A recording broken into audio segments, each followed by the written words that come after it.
Hello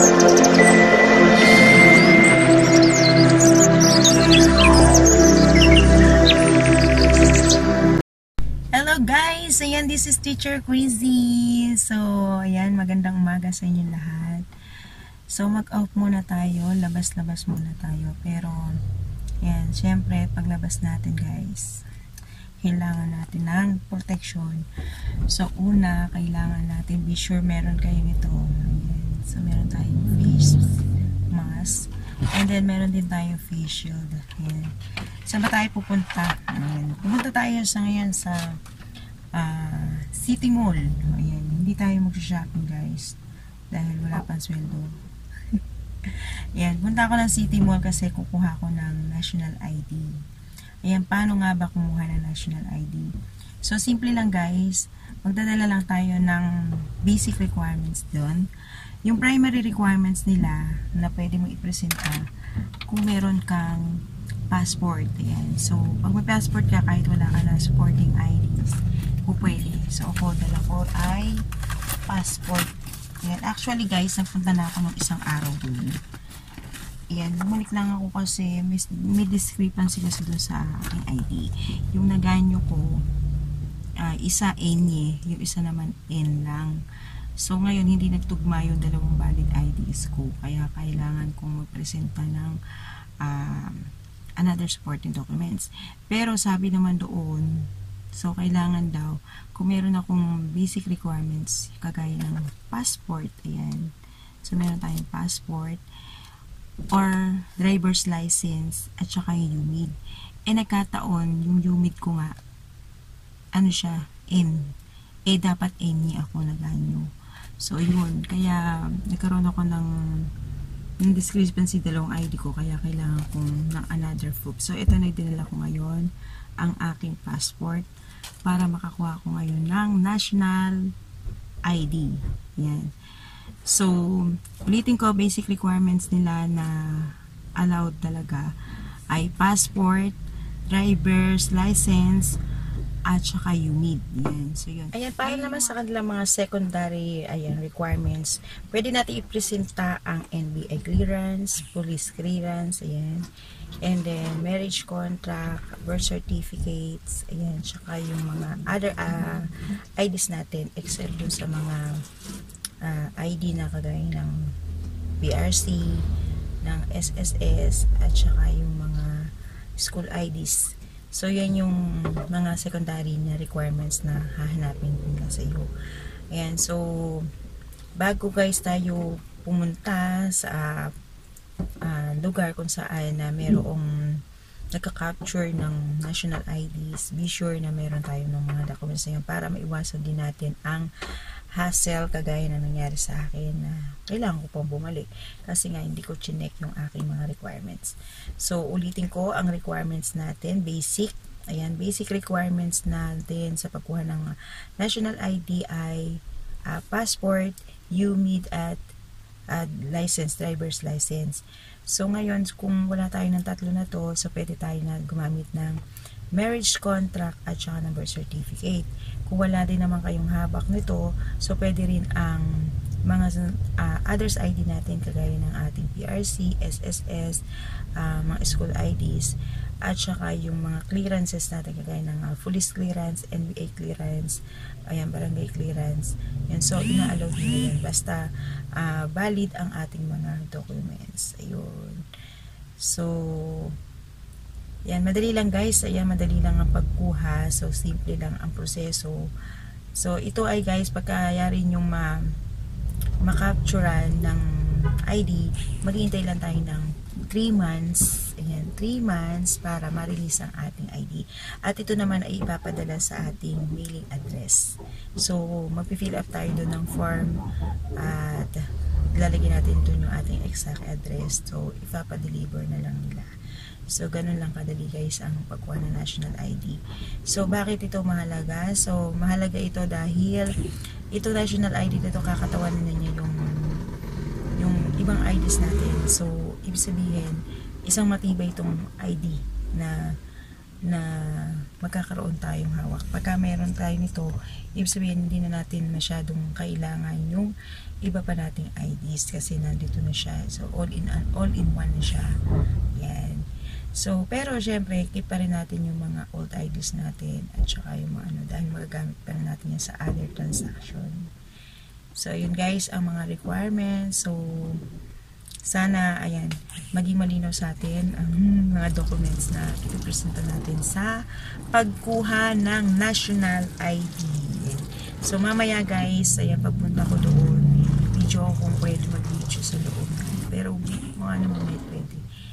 Ayan, so, punta tayo doon sa, sa City Mall ako pupunta. Kasi dito sa may munisipyo namin, baka dami pila. So, nag-try din ako doon.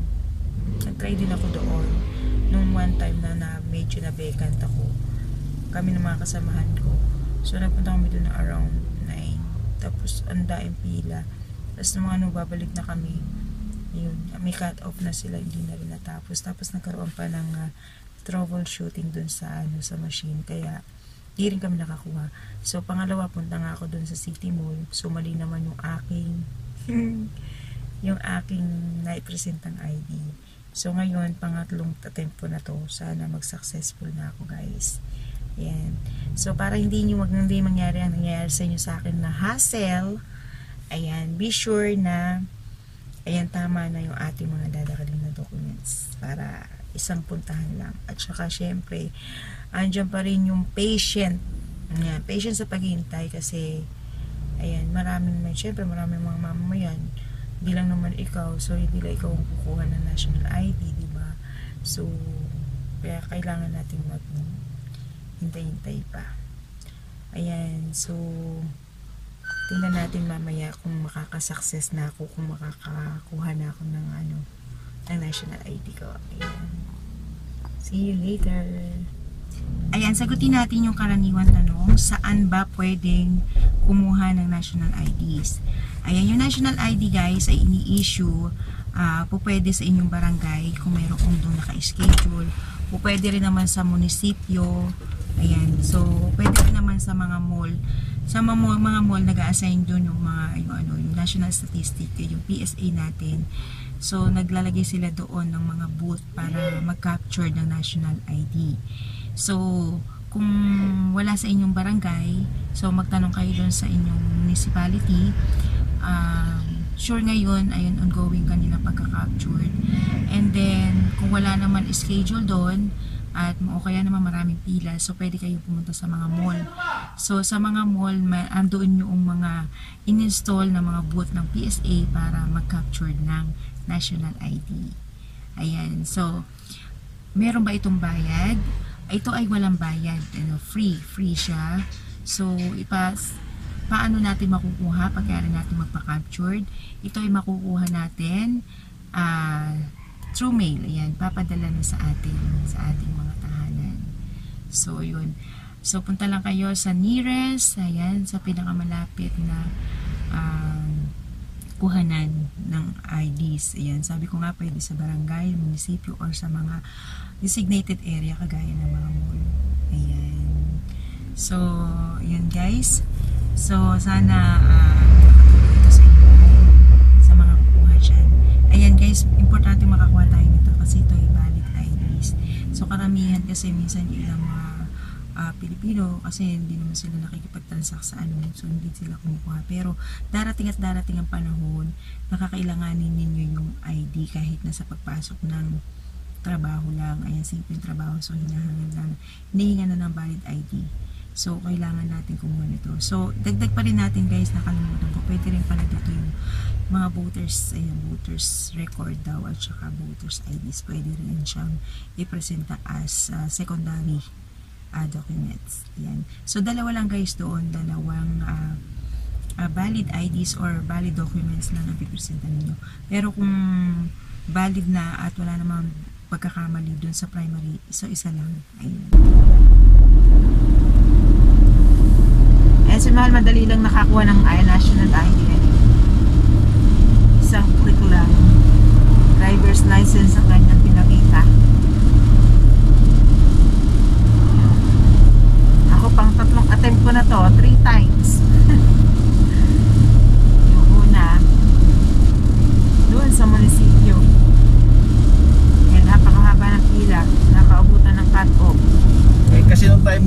kasagsagan, kumbaga bugso ng bugso. Ngayon marami ng ano, katulad ng kahit saan pwede ka na pa-national ID. Sa Pacific dyan, sa City Mall. Bakit kailangan ang national ID? Hindi ko rin alam. National ID means, in the word national, panghahawakan mo. Katibayan mo ay ikaw ay isang Pilipino. At ikaw hindi ka NPA, permanent address. Meron ka kayo sabihin, pagkakakilanlan mo yun bilang isang Pilipino. Pagkakakilanlan bilang isang Pilipino. Sa buong Pilipinas, valid ang ID.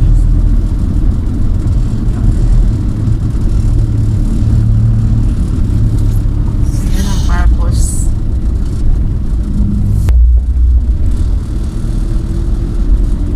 Kaya lang medyo ingat-ingat dahil marami pa rin nagpapositive plus meron pang Delta variant. Kaya kailangan lagi naka-mask, naka-facial, kasi facial naman. Kung hindi naman talaga kailangan, huwag na lumabas. Yun ang pinakamabuti. Kaya sabi nga ni Pangulong Duterte, bawal lumabas. ni Kim Chu pala, bawal lumabas. Pero kung kailangan namin lumabas, mga kailangan kasi Mga essential lang talaga. So, paminsan-minsan. Pero mas maganda kung hindi ka nalalakas. Diba? Ayan guys, malapit na kami sa City Mall. Yun ba unahin natin? Santa Rosa. Ayun. Meron na ako nito. Ayan, meron na akong national ID slip. Ayan. So, nakuha ko siya within 5 minutes. So, ang ginawa lang guys, ito lang ay doon sa fill up. Pumili lang ano. Mag-fill up lang ng ano, ng registration and then kunin mo yung eyeball. Saka yung mga finger mark natin. Tapos, load lang sa and then, ayan, tapos na. So, meron ka na, nag-intay daw ito na 2 to 3 months ang delivery. So, delivery lang siya sa bahay. Ito na lang sa bahay. So, ito ipapakita pang tracking lane. Pag wala ka nito, hindi bibigay sa iyo ID mo. Kaya, so, meron na tayong ID guys. So, ganun lang kasimple. Basta merong proof ng kanilang requirements. So, passport lang. Kailangan harap na ang